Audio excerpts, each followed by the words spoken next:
Thank you, Mr. Mayor. Tonight I'm speaking in strong support of this important amendment, one that gives us the opportunity to fulfil promises made to our residents.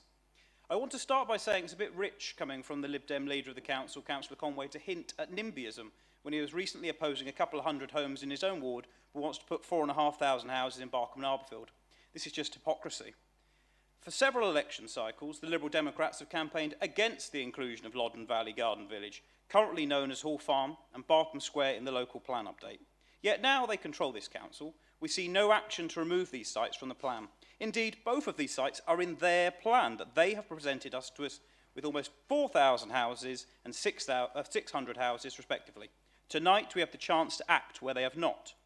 Residents have been protesting outside this chamber, and now they're watching us from the public gallery, watching and waiting for us to deliver on the commitments made to them. They need to trust that when they vote for a candidate or a party, we will do what we said we would.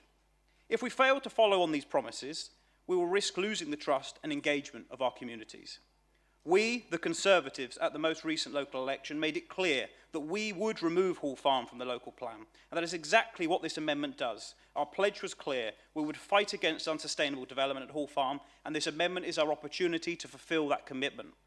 We do need new homes, but they must be provided in a sustainable and thoughtful manner, and what we cannot afford to do is repeat the mistakes made at Arborfield Green, where residents are still facing delays in the provision of facilities nearly a decade after the development began and legal obligation deadlines have passed.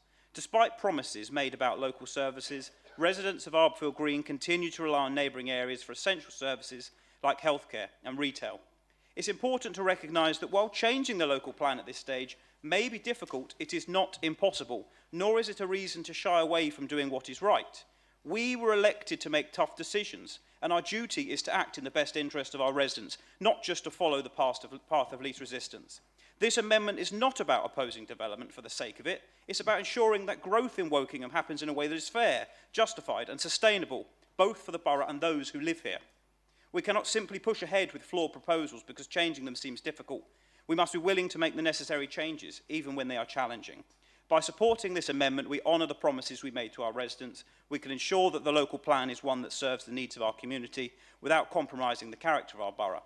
I urge all councillors to vote for this amendment and demonstrate that we listen to our residents, that we act on their concerns and we keep our word